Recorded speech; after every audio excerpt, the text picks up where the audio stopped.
Buddies, and welcome to yet another edition of the Boob Tube Buddies podcast, in which we will be discussing Twin Peaks: The Return, Episode 5, entitled Part 5. They don't really have good names on the show. I was going to say, do they have? No, they don't. They used to have such good names in the old one. Anyway, I am Mothman, and I am joined by the dead man's ring inside my bloated corpse, Kristin. How's it going? My Mr. Strawberry to my Mr. C. Yeah. I could not think of a better one than that. And I was like, that doesn't sound very flattering, but it is what it is. I'll take it. I don't think I've ever talked to you as an adult. I don't know. I know we've gotten inebriated several times between the ages of 17 and 21, but no, not as an adult. Yeah. How's the last 10 years been? Yeah, pretty good. Pretty good. How about you? Good. Pretty good. Same shit, different day. Weird that the next time we're talking is on a podcast for the 5th episode of a show that returned 25 years later. World's a lovely place. That's so weird. Right? I wish that I would have had the forethought to know to tell you in this weird Laura Palmer reverse voice. Yeah. I'll see you in 10 years. Podcast in 10 years.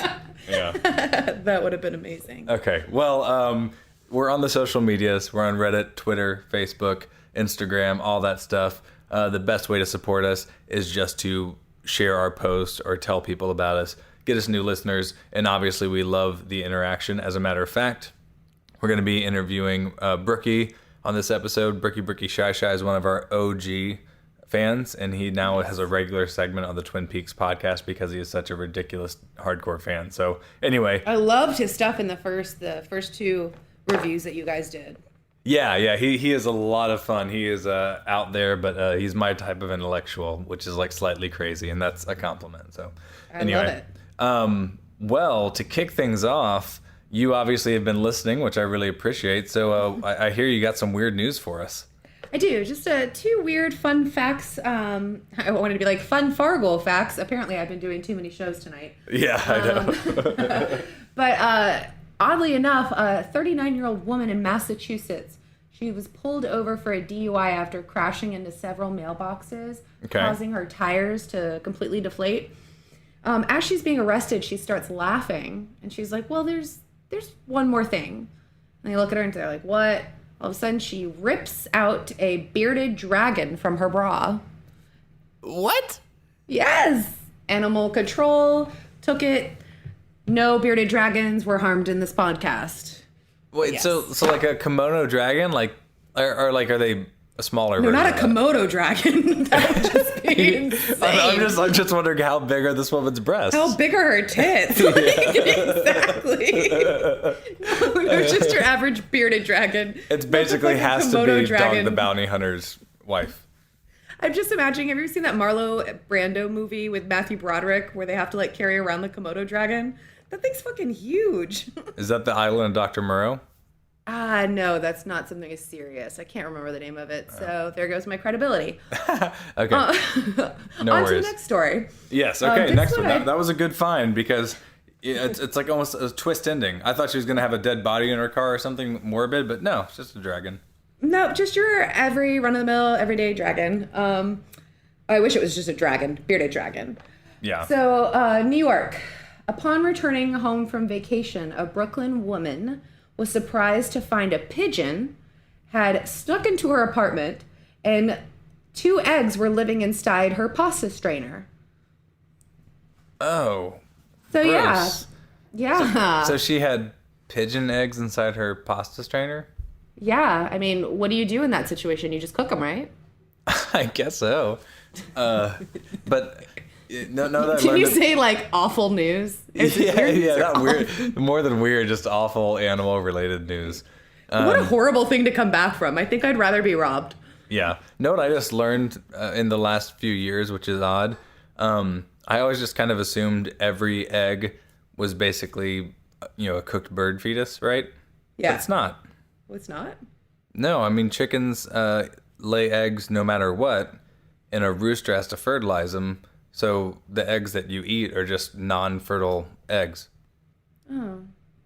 It's not a fetus. So somehow I was operating under much grosser. Oh, I always thought I was eating a fetus, and they said if it was red in there, that means it was twins. Maybe I think I did hear that. Maybe if it's written there, it means it was one of the few that was fertilized. Maybe it was DOA. Yeah. Anyway.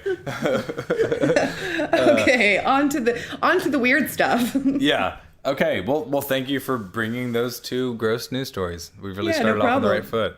No problem whatsoever. Well, did you do a tweet?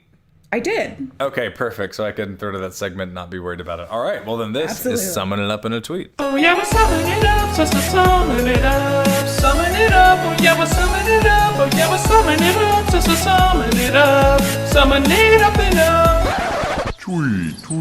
All right. I had a few different versions, and this one's still a little long. I'm not that happy with it, but for once, I made it rhyme. Are you ready for this? Oh, I'm so excited. I love a good rhyme. Okay. The answer to all things is to dig a hole. Make sure to use a shovel of solid gold. The deeper you dig, the more you find. Twin Peaks offers mystery. This tweet rhymes. I love it. That's good. That was very good. Thank you. I don't know if I can beat that. Mine's definitely too long as well. Okay, yeah. All right. Mine does rhyme too. A lot of OGs come back for the return. In episode 5, what did we learn? Is Shelley the new Laura? Not a sweet angel, but instead a Kokora? The creep in the bar and old Bob are quite scary. But what really freaks me out is who the fuck is Mr. Strawberry? That was very good. That was definitely like 7 tweets, though. Yeah, I mean, I'm one of those people that do like the tweet storm. Oh, gotcha. It's not going to hold me down. Twitter ain't going to hold me down. Not when I spit my rhymes. Those character limits, I don't even give a shit, right? Exactly. I'm going to be the one that has like 20 tweets. So maybe we need to make a special version of the song for when you do them, which is Summon It Up in mini tweets. Summon it up in mini tweets. Summon it up, yeah. Yeah. And that was Summon It Up in mini tweets. Summon It Up in mini tweets. Summon it up in a tweet. Summon it up in a tweet. All right, so we're going to talk very specifically about the 5th episode, but since we have not talked about the show, I would love to know how you're feeling about it overall so far. Okay, the one thing I wanted to, there's 2 things I wanted to say. We're supposed to dive into details as recappers, connect plots and theorize. Yeah. I don't really know how to fuck to do this here, and I'm not going to lie, I'm pretty glad I didn't take on this whole season. Oh, yeah. No, I mean, some of the thing is definitely theorizing. I am not there yet because I feel like the world's just starting to build. And Twin Peaks is one of those shows that, I mean, it's kind of like Westworld became almost anything is possible because of the way it's set up. So I also read a quote from David Lynch that said, like, if you have all these theories, I'm going to sum it up, but if you have all these theories, don't try to connect everything because then in the end you're going to be super disappointed because some of this stuff doesn't even matter. Yeah, and that's one of the things Brooky was talking about is just David Lynch does like to just kind of, follow flights of fancy. So he has a weird dream or vision or just an art idea. He'll want to work it in, but it doesn't necessarily mean it has a whole lot of significance in the larger plot. Yet, meanwhile, there's definitely going to be like interconnected stuff, throughout, right? Yeah, so it's like you don't know which to take seriously. Like in the first episode where don't they say something like in the lodge, like remember 430 or some kind of number? And I'm like, am I supposed to remember that, or is that something I'll never have to do anything with? Yeah, I don't remember that even actually. You also compared some of these scenes that they're doing with the lack of music to that Family Guy episode, and I could not agree more. I was talking to my husband about that. Yeah. I think it's like in the 3rd episode where I was like, seriously, are we watching a cutaway on Family Guy? And you referred to the exact episode I was thinking where he's like, yeah. It's exactly that. Well, it's to a T. Yeah. It's a, less redundant form of that. I mean, I would say, and I don't mind this plot as a whole, but I would say just every Dougie scene is kind of an exercise in that. Yes, absolutely. And I mean, not to jump around or jump ahead, but I'm sorry. As a wife, you're not going to ask him what the fuck is wrong with him. Well, she does say he's acting really fucking weird. I mean, well, here I'm there with you. The very first scene that you see him and her, all I'm thinking of is like, what is going on? And what Julia said as we were watching it, and when he meets the couple in the casino, right? She's like, why is everyone so nice to him? I feel like if I ran into someone and like they were just like staring into oblivion, I would probably say like, is everything all right, dude? And then eventually I might get to a point of like, maybe we need to get him a doctor. That's what I'm saying. Like, this guy doesn't know how to turn around in an elevator, and you knew him before as Dougie, a normal guy. And like, all of a sudden, he can't even form words, and you have to push him to forge ahead. You don't think maybe call a doctor? Yeah, I mean, but I those are just work partners, not someone. Yeah, true. But those are just like work friends. Like, I don't know, maybe they weren't ever really close or whatever. Anyway, his wife. I mean, there's a lot of people I don't know at work, but if I'm in an elevator with them and they're acting like that, I'm gonna be like, listen, I've seen you, so what the fuck's wrong with you? Who are you? Yeah. You might, yeah. I mean, I kind of mind my own business. That's all I'm saying. But you're like, I wouldn't, so I get it. I wouldn't, so whatever.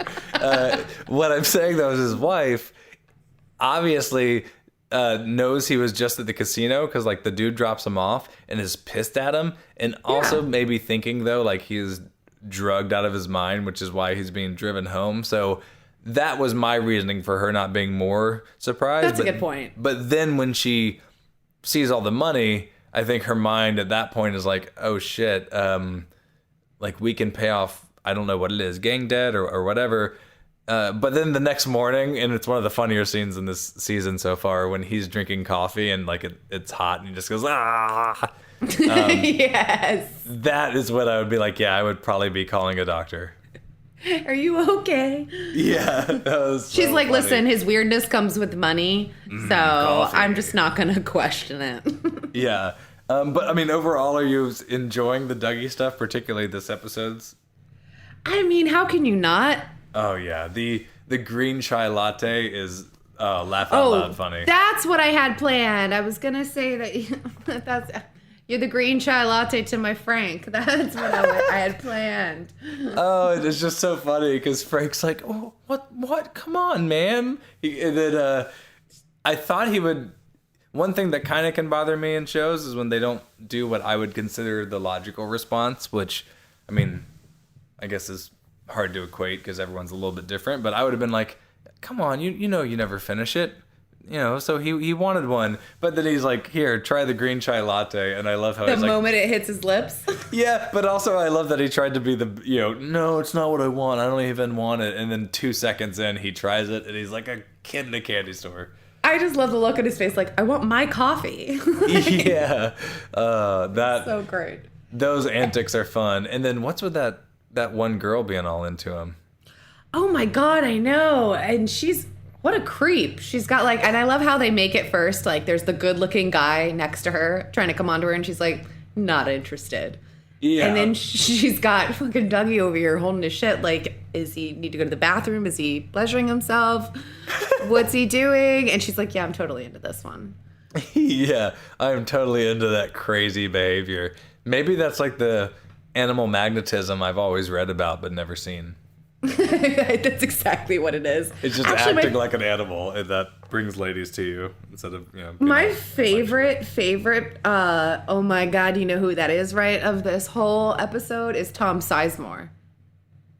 Who is Tom Sizemore? You don't know who Tom? Okay, I know the name, but I'm like, who is that? Okay, I think he's in Saving Private Ryan.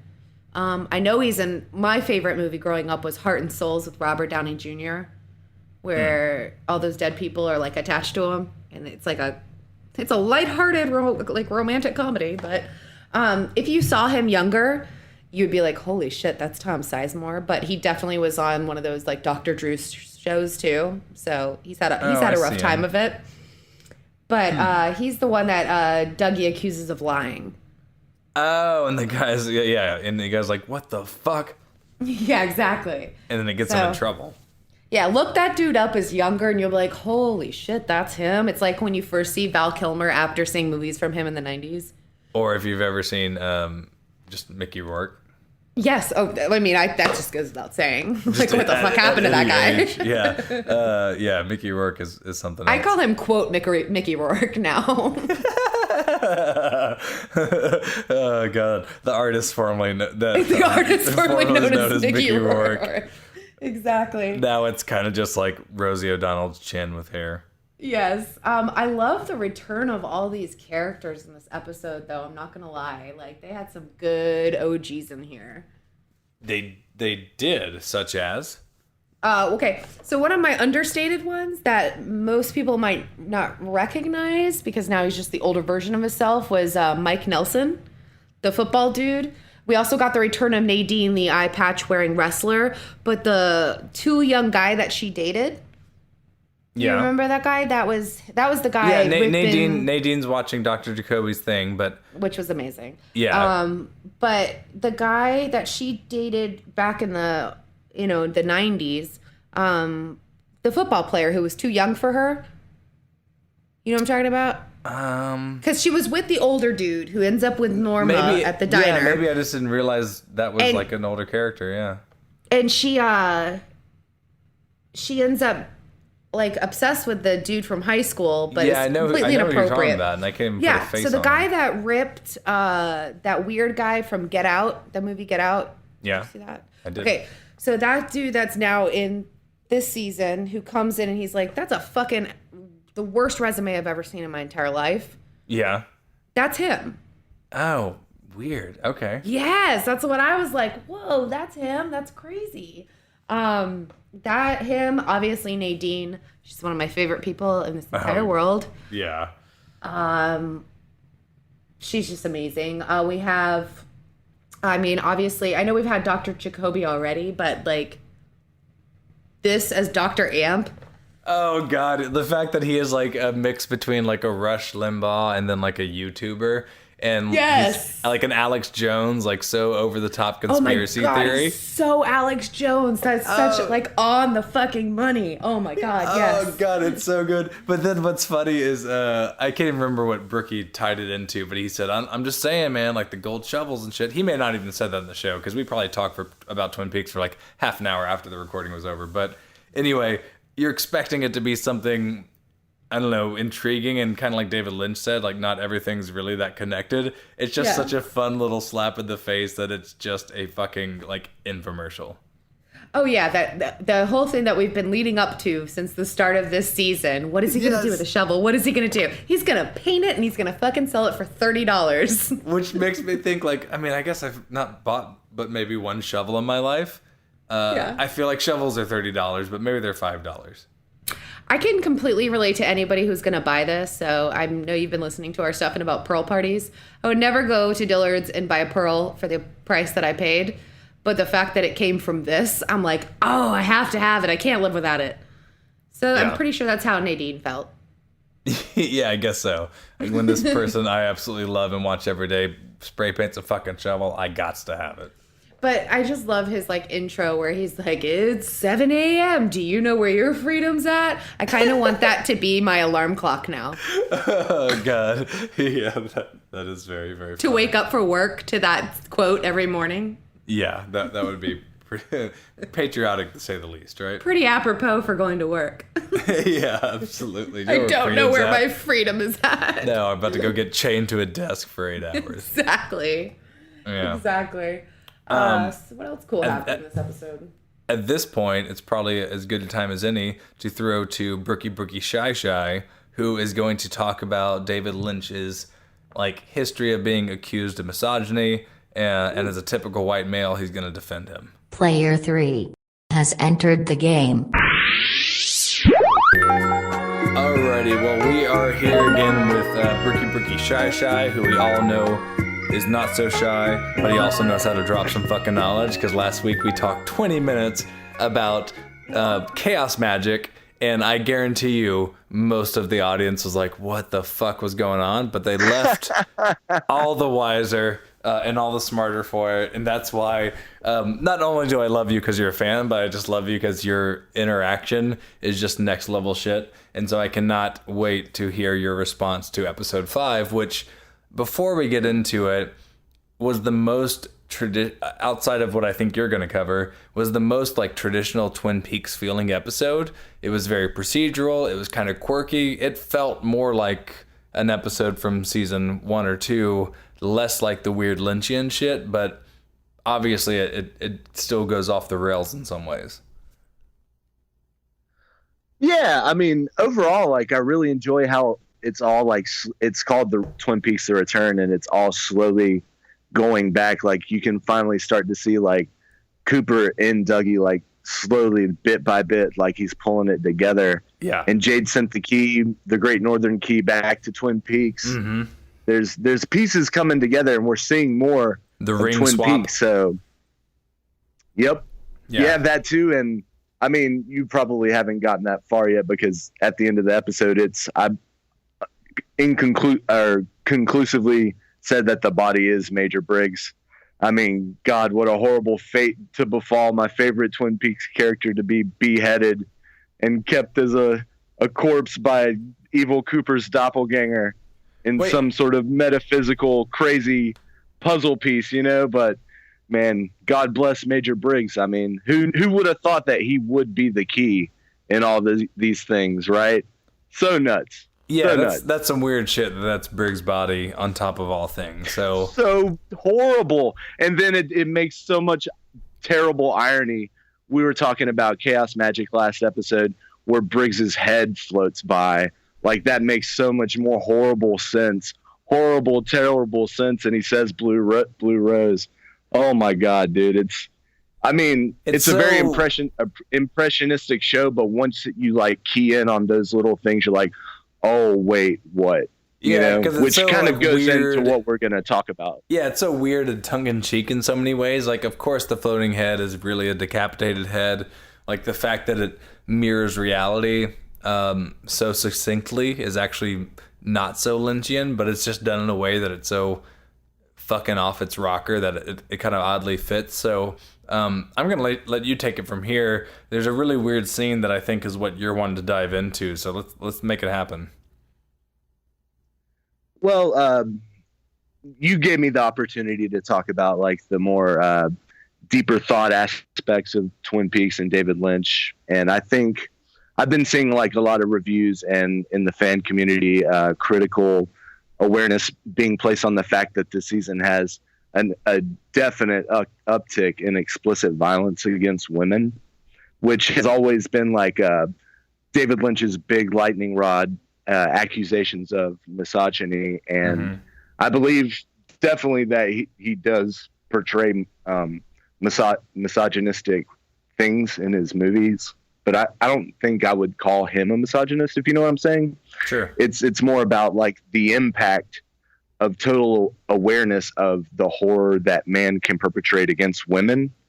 And like, he's like the type of director that he just hits you so hard across the face with it that it forces the audience, no matter who you are, to like recoil in legitimate horror, which we get in this episode when we're introduced to a character named Richard Horn in the Roadhouse. And this guy's just sitting underneath like a no smoking sign, looking like a discount Matthew McConaughey, yeah. Like, you know, smoking, like acting like a total asshole. Right. Mm-hmm. But it's like, it's played off where it reminds you at once of both like how you're introduced to James Hurley and Bobby Briggs in the pilot. Like, it's like this flippant dude who thinks he's more than who he is. But in both those cases, like Bobby Briggs turned out to be like a shattered person who got caught up in a tangled web of like drugs and like terrible violent things.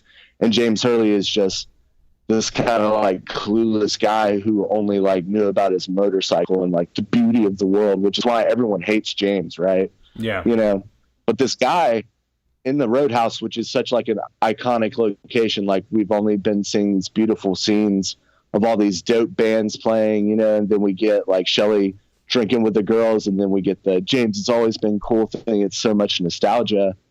And this dude out of nowhere pulls like it's like immediately reminds the audience of Bobby Peru from Wild at Heart, Willem Dafoe, where it's nothing but like a snake, like a wolf. Like this dude just immediately grabs this woman and no one does anything.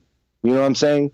And what's fucked up is everyone who watches that, we all know it's horrible, but Lynch isn't glorifying that. It's never like, I don't know about you, but the moment you see this guy, it isn't this guy's sexy. It's this guy's a fucking asshole. Yeah, no, I mean, they portray him as... no one does anything. The staff at the Roadhouse does nothing, and that reflects upon the world at large. Well, yeah, the Roadhouse staff... monster man, Yeah, the Roadhouse staff is like saying you can't smoke, and then this other big dude comes to seem to take care of it, and you're almost like, is it a bouncer? But he's obviously in on some kind of backdoor deal because he gives him a cigarette carton of $100 bills. And then he gives it to that jerk cop who dressed down and mocked the log lady. He's like a terrible person too. Oh, and that's just the same dude. That's right. I didn't realize that. His name's Chad, Deputy Chad. What a douche name. Like spot on right. to Lynch and Cross to name a guy Chad like that. Yeah. But what it keys into me is like in a real world situation, like there was a terrible attack in Portland like not too long ago where like people jumped in, but a lot of times in the real world situations when things go down, people freeze. You don't know what to do. You know what I'm saying? And it's fucked up in our society that we allow people to perpetuate that type of violence, Yeah.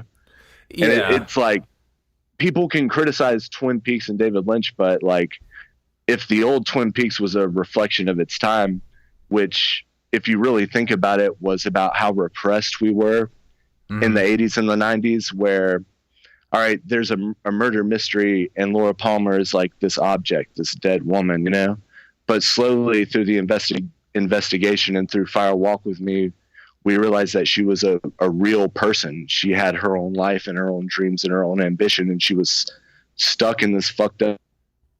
And through all the mystery and all the clues and all the spirits or whatever, the cold, hard truth is she was beaten and murdered by her own father. Like that is so hard and that is so real.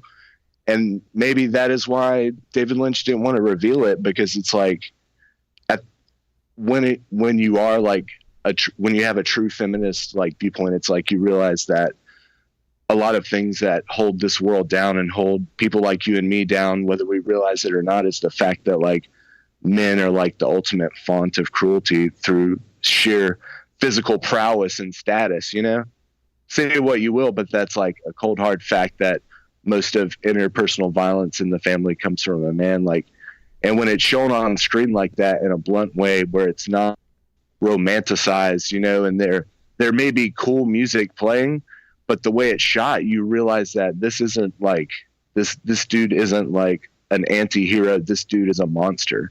Yeah, like that's the thing I like about Lynch is he shows. I mean, he does show the cold hard truth, but you're right. He doesn't seem to really glorify it. Like it's never the anti-hero or the slightly James Dean-esque, or Matthew McConaughey type character that like becomes a hero or like is redeemed.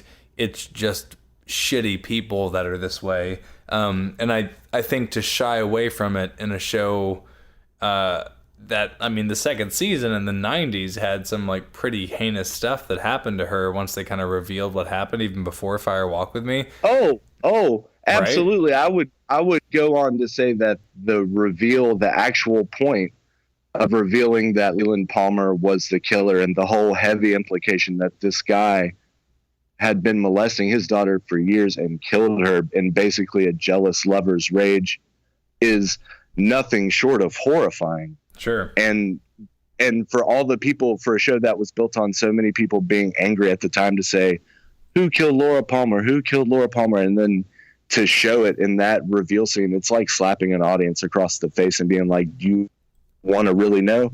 Here you go. Look in the mirror.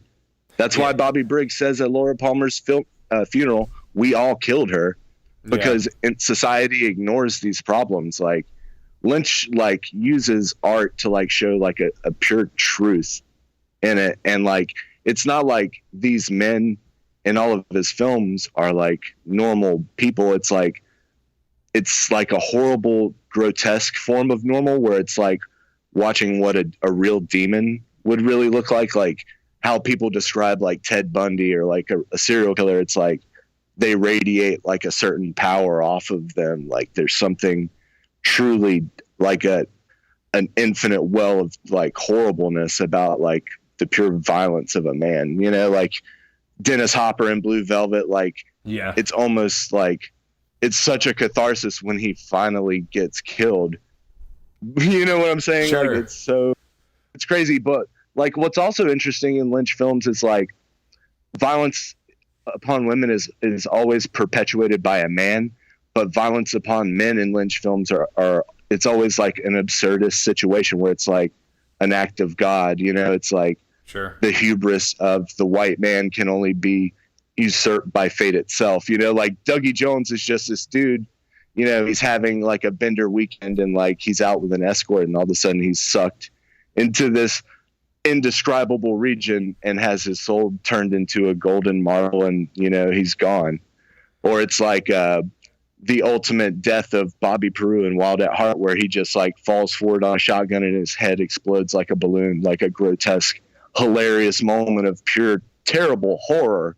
You know, it's like, yeah, who can predict these things? And like in episode 5, the moment that like gets me is like Lynch's like pastiche of Breaking Bad, with like the muscle cars circling around the suburbs, and then the little kid going to check the bomb, and then the carjackers just chasing him off and get in. It cuts back to the little kid, and it's just a comical explosion, and it's just dead bodies and meat and burning plastic, and this kid's just staring at it like, who could have known? It's an act of God, you know? sure. Casual violence reigning without reason or intellect or anything visited upon mankind. It's so nuts. Absolutely. He has such a weird comedic viewpoint of mankind. It's very interesting. So through this series, man, I hope we can get into some more like of these deep topics, man. Thank you for engaging me, my friend. Absolutely. We will tie a bone in here, but like that's one of the things that I think ultimately remains to be seen. Like there's a lot of people that are being critical. Not really. I mean, there's plenty of people that are critical of Lynch at large, but this far in the series are critical of that scene. But ultimately, what I appreciate of it is it's such a stark contrast to what is otherwise probably the most comedic episode yet. And that's what Lynch is best at, I think, is giving you a hearty dose of reality, but through an abstract lens, and ensuring you're having a good time throughout. But also, the moment you're having too good of a time, he kind of makes you realize, slaps you, how cruel life is. But then he's also not overbearing, right? It doesn't become torture porn. It doesn't become insane. The moment you're like, I can't take anymore, it brings back to the lightheartedness. And I mean, I think that ultimately is kind of what the nature of life is about, right? You read the news and you see this terrible terrorist attack, or this happens or that happens. And then you go to the grocery store and you have an interaction with the super nice clerk and you get something you enjoy, and like the small things in life all of a sudden matter again, kind of have meaning. And that's one of the things I've always appreciated about Lynch, is the dichotomy there, but also ultimately just how quirky and enjoyable everything is. So we will absolutely continue to dive in more.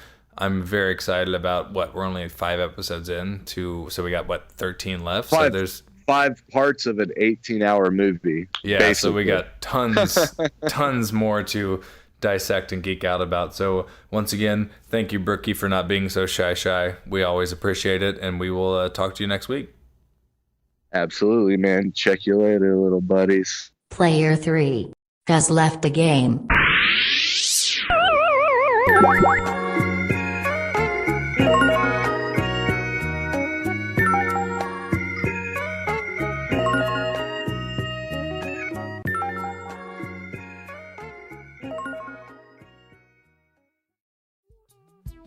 They always say the way to a man's heart is through his stomach. And that is why this Boob Tube Betty is such a Blue Apron buddy. Without the helping hand of my dear friend Blue Apron, I would never be able to prepare these incredible meals from scratch.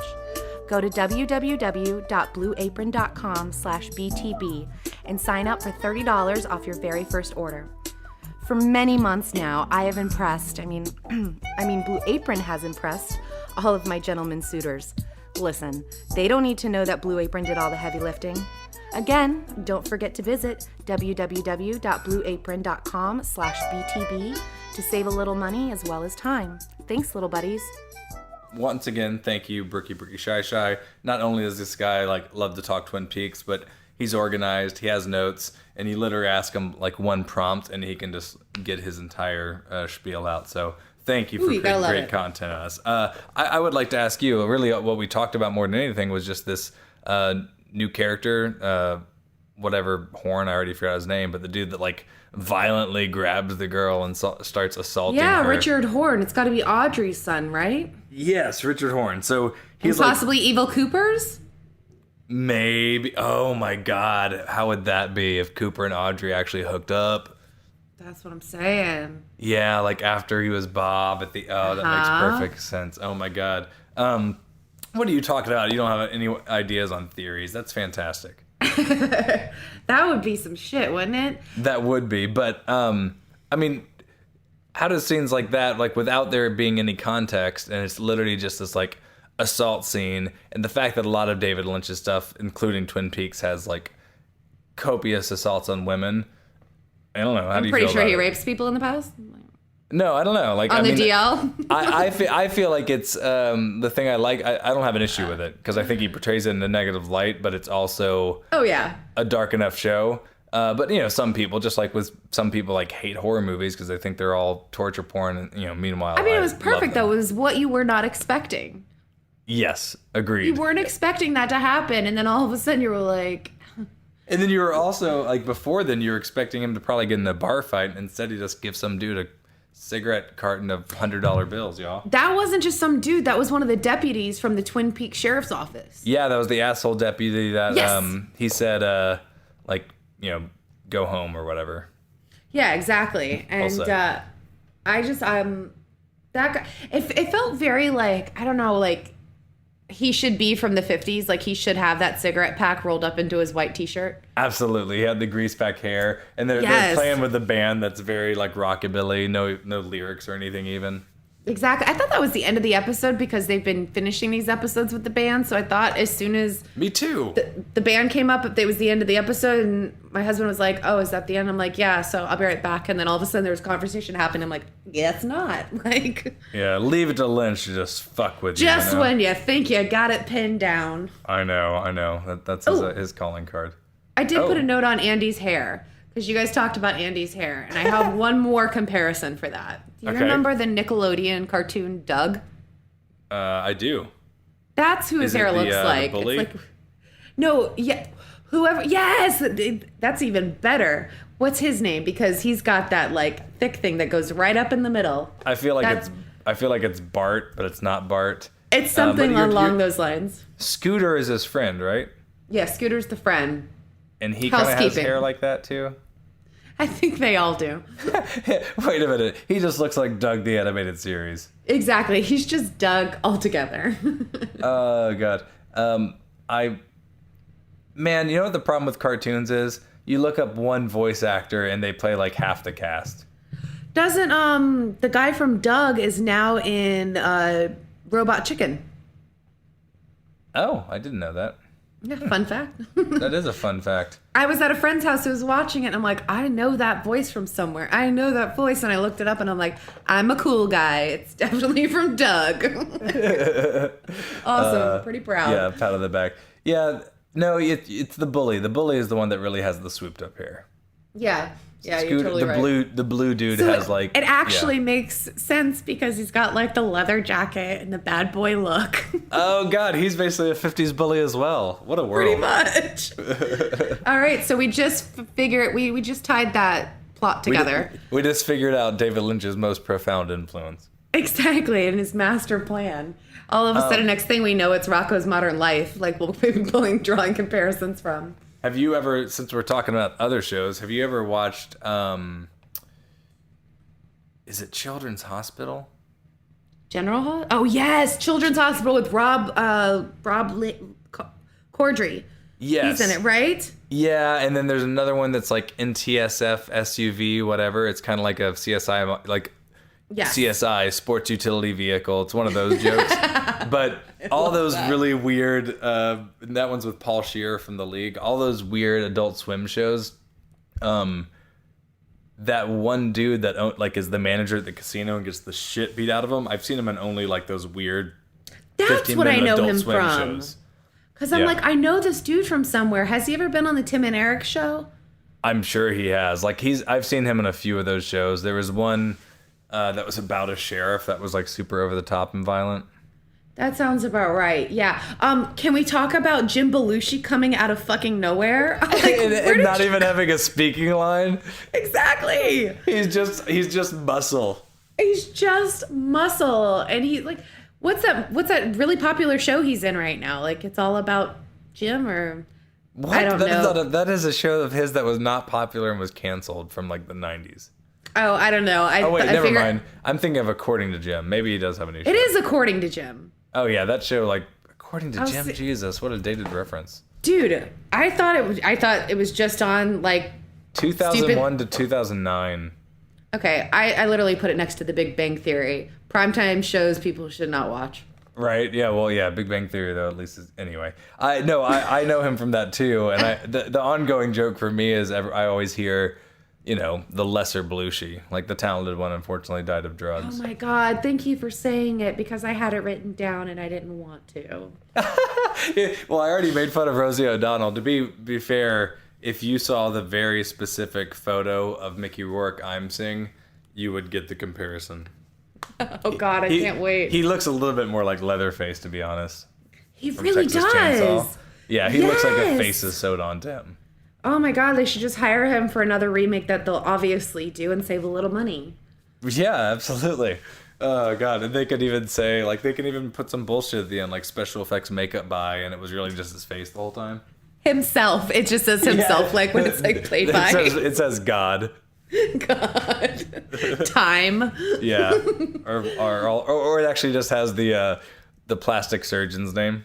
Oh my God, that would be amazing. Yeah. So we also get back, we revisit. The thing I liked about this episode was it was definitely a lot of revisiting original Twin Peaks than the previous 4 have been. Yes. And we finally get to see the Double R Diner again. Mm-hmm. And you get to see... Norma looks amazing. Norma. She does look amazing. Oh my God. Like, she looks really good. There is a period between 40 and 50 where it's just, who knows what's going to happen to you. It's the Wild West. Serious. That's exactly what it is. I'm terrified between 40 and 50. I mean, I was in love with John Cusack. Have you seen him lately? No. Does he even act anymore? No, I actually met him last year. This time last year. Was he a sweetheart? I mean, I'm still in love with John Cusack, so I was like, it's my birthday. Oh my God, I can't believe I'm meeting. I'm such a fucking fan girl. It was ridiculous, but... Did it happen to be pouring outside? Did he run to you through the rain? Oh, God, I wish I would have paid for that to happen. I don't think I've seen a John Cusack movie where there wasn't a rain scene. I'm pretty sure that's why I like rain. I like the overall sensation of being damp because of... I like the overall... Yes, exactly. That's exactly true. No, he actually had a black coat on with like black pants and a black jacket and long hair, and he was vaping the entire time he was taking pictures. I'm not kidding you. Go to my Facebook. Go to about a year ago. You'll see a picture of me and my husband with John Cusack, and he's got a fucking vape in his hand. Is he exhaling a cloud of smoke during the picture? Because that would no, he did that between, and literally there was a guy on his own who you could tell he was super creeped out by. The guy moved on. He blew out a huge cloud of smoke like those vapes do. And then all of a sudden, next thing I know, I was like my arms around John Cusack, and I'm going, oh my God, it's my birthday. It was... That sounds amazing. I just wanted him to say happy birthday once. But we do see, for the second time, Shelly. She looks great. Yeah. She looks good. And it was so funny is I thought she looked great, and my husband was like, man, what time does to you? I'm like, what the fuck? Well, I mean, she looks great. She looks very different, though. So, for example, we just watched Twin Peaks, and Julia saw her, and I can't actually remember what the show is, but there's some show she's been watching on Netflix, and I walk in from work, and I'm like, oh, it's Shelly, and she goes, I knew she looked familiar, but, like, not seeing her in 25 years, like, she didn't know, and then the moment we see the new Twin Peaks, like, it's like, yeah, that really is her. She was on American Horror Story 2 years ago, during the hotel one. Definitely didn't know it was her back then. Did you watch that? Mm-hmm. because she was the mom of the kid who was like really sick. And we were in the middle of watching Twin Peaks for the first time. And the depression on my husband's face when he saw her, he's like, ugh, it's ruined. I'm like, great. I can't wait to age around you. Right. It's going to be super fun. So then we get Amanda Seyfried, the chick from Mean Girls, who is Becky, Shelley's daughter. Yes. She's in a whole bunch of movies now. And now I'm realizing I called her Shelley in my summon it up in a tweet. So awesome. Ah, fuck. I meant Becky. Whatever. Okay. If you're still listening that because you're a saved true you a letter. fan. You might have been able to shave off a tweet. I know. Becky, Shelley, whatever. Tomato. But she comes to borrow $72 because she really needs it because her boyfriend's a huge coke addict and that weird guy from Get Out. But really, although, like the weird boyfriend, by the way. Yeah. How in the world is he not a Culkin? Right? I was blown away because there's a lot of Culkins. There's like a whole litter. He somehow isn't one. I would have loved if at the end of the credits it just said Macaulay Culkin just for the shit of it. Yeah. Just to throw people he was off. strung out for a long time after Michael Jackson touched him. I think the most shocking thing is that Mila Kunis dated him for 10 years. Wait, dated for 10 years? 10 years they were together. They just recently okay. broke up like 5 years ago. I thought you meant like for 10 years they were just like going to movies on the weekends. Yeah, they were like, just going steady. And then it's like, God, we are out of museums. She's like, if you don't give me my pin. And parks, like, do you want to move in? No, I think it's best we move on. No, we're good. I'm good. Yeah. Okay, well. So is she like the new Laura Palmer, by the way? Seriously, that's why I had it in my tweet. Is she like, she's like the blonde hair, angelic face. She's supposed to be the good girl. And then all of a sudden, 5 minutes later, you turn around and. Maybe. I mean, it's kind of similar, but I don't think we're going to have like a Laura Palmer-esque character again. I think it's just going to be, Yeah. evil doppelganger. That's why this hurts. Over. I like to tie everything together. Some of this stuff doesn't then tie do this it. shit together. How does he pick up the phone and make all the lights flash? That was the coolest thing ever. Pretty cool party trick, right? Oh, that was a super cool party trick. And are you convinced that Mr. Strawberry was the dude from the faculty's like imaginary friend when he was a kid? No, I'm not convinced of that. The jury's still out. I'm pretty sure it was. The way he looked at it was like, I made up this whole hypothetical story in my head. Like, Mr. Strawberry was dude's imaginary friend when he was a kid, and he killed him, imaginary style. And sure, with an that's why imaginary he's knife. like, yes, exactly. And that's why Mr. C or whatever his name is looks at him and goes, Mr. Strawberry's not taking calls anymore. And he looked so sad when he said that. And I'm like, oh, Mr. Strawberry was an imaginary friend and he imaginarily stabbed him. Asshole. Or there's absolutely nothing to it. Yeah, that could be it too. Yeah, I don't know. Because it's not like the characters always speak, normally, right? I mean, because the only other big thing to talk about, right? The casino manager gets beaten up, told to leave town. The like super timid dude that kind of looks like Joaquin Phoenix, he gets the job. And then Doppelganger does the crazy stuff, and it doesn't really lead to anything yet, right? Doppeldale? Yeah, Doppeldale. God, that's the Doppeldale 5000. Exactly. If you live in Florida, you're used to Dopplers all the time because of hurricanes and shit. Yeah. So if you add a 5000 to it, it really fits the motif. Really beefs it up. Yeah, it's called marketing. It's called marketing, okay? It's called marketing, right? The other thing we find is basically Bobby's father, who's Dale saw his head floating by. We see he is the headless corpse. Yes. And apparently this is the 16th time or 6th time they found his fingerprints on a dead body since he's been dead. Yes.